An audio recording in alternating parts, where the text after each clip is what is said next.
So hello everyone, ये dictation आनंद आसुले P मासिक पत्रिका अंक 21 प्रतिलेखन संख्या 19 और 20 से ली गई है। डिक्टेशन की स्पीड होगी 80 शब्द प्रति मिनट। डिक्टेशन स्टार्ट होगी 5 सेकंड बाद।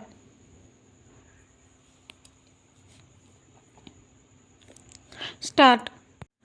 अध्यक्ष महोदय, अंतर सदस्यीय यूनियन के प्रतिष्ठित सदस्य एवं अन्य विशिष्ट अतिथिगण, मुझे यह कहने की आवश्यकता नहीं कि आपको अपने बीच पाकर हमें कितनी प्रसन्नता है। मुझे पूर्ण आशा है कि आपके लिए यहाँ का विचार विमर्श उपयोगी रहेगा और भारत में आपका प्रवास भी रुचिकर तथा सुखद रहेगा।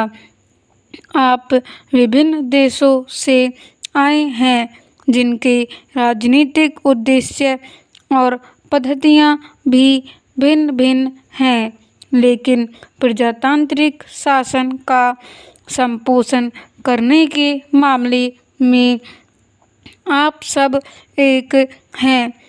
आपको यह एहसास तो है ही कि आप जो भी कानून बनाते हैं उनका परिपालन जनता द्वारा उसी सीमा तक हो सकता है जिस सीमा तक उनमें उच्च सिद्धांतों का समावेश हो और उनमें जनता की भलाई निहित हो। वर्तमान समय से पूर्व प्रायः प्रत्येक देश में राजनीतिक अधिकार प्राप्त नागरिकों की संख्या कुल जनसंख्या के अनुपात में बहुत थोड़ी हुआ करती थी। कुछ लोगों द्वारा कुछ लोगों के हित साधन के लिए ही नियम बनाए जाते थे। बहुसंख्यक लोगों को तो केवल उनके सामने सिर झुकाना पड़ता था।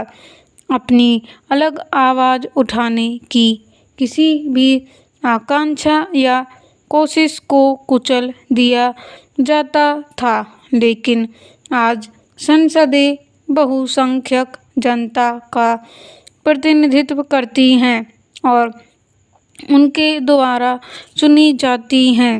अब जिस जनता से संविधानों को सैद्धांतिक दृष्टि से अधिकारों की उपलब्धि होती है, उसका महज आदर्शवादी अस्तित्व नहीं रह गया है।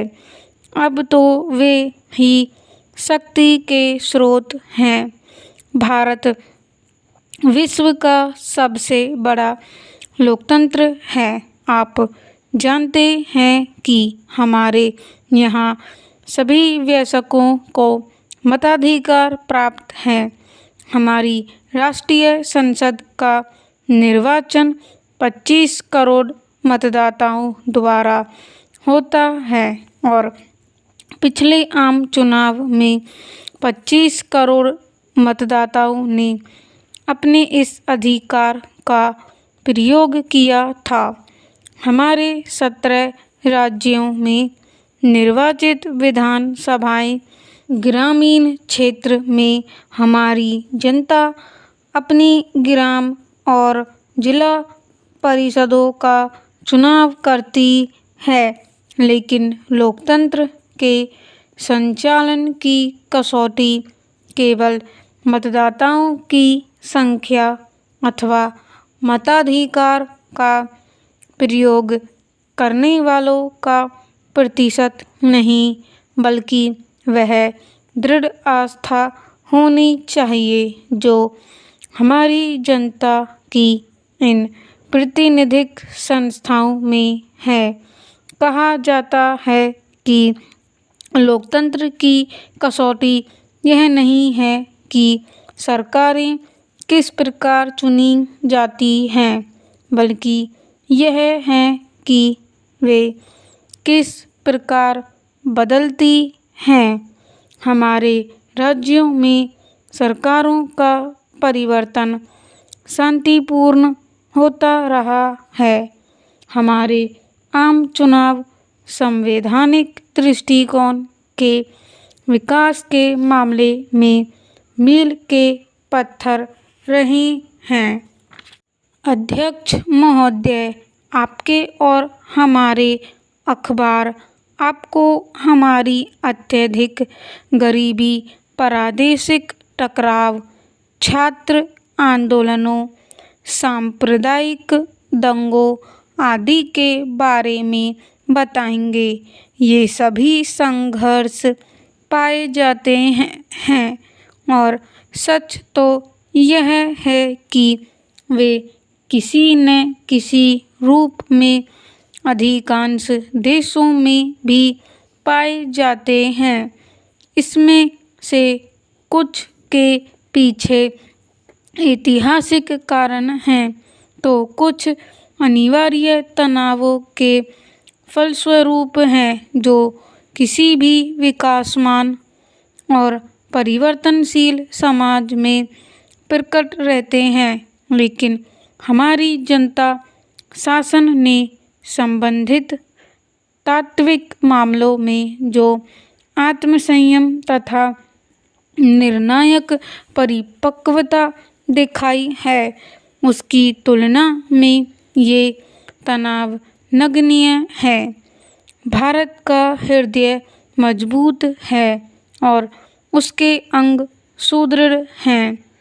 यह कथन इसलिए आवश्यक हो गया क्योंकि जैसा कि हाल में पश्चिम के एक सुविख्यात पत्र के संपादकीय लेख में कहा गया, ऐसा लगता है कि भारत लगातार अग्नि परीक्षा के दौर से गुजर रहा है और किसी भी अन्य देश से यह प्रश्न इतने निरंतर्य से नहीं पूछा जाता, क्या वह इस परीक्षा में सफल होगा।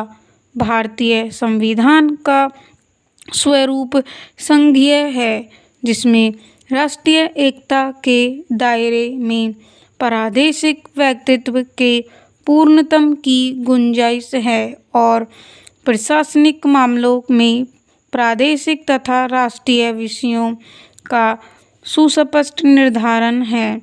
इनका तात्पर्य यह नहीं है कि राज्यों के बीच या राज्यों और केंद्र के बीच मतभेद नहीं होते, लेकिन ऐसे मतभेदों को दूर करने के लिए हमने उपाय निश्चित किए हैं। 2 वर्ष पूर्व आम चुनाव के बाद कुछ राज्यों में ऐसे दलों की सरकारें बनी जो भारतीय राष्ट्रीय कांग्रेस के, जो केंद्र में सत्ता में थी, विरोधी थे। हमने जनता के इस निर्णय को शिरोधार्य किया और इस स्थिति का अपने देश के राजनीतिक विकास के एक नए चरण के रूप में स्वागत किया।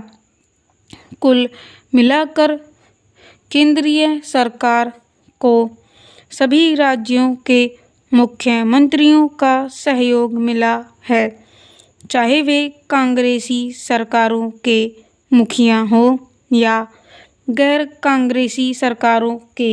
अगर समस्याएं होती हैं और वस्तुतः वे बहुसंख्यक होती हैं तो उनका मूल किसी तरह की संवैधानिक अपर्याप्तता में न रह कर साधनों की कमी में होता है, जिससे ऐसी स्थिति पैदा हो जाती है कि न्यायोचित मांगों की पूर्ति के लिए भी साधन नहीं जुट पाते।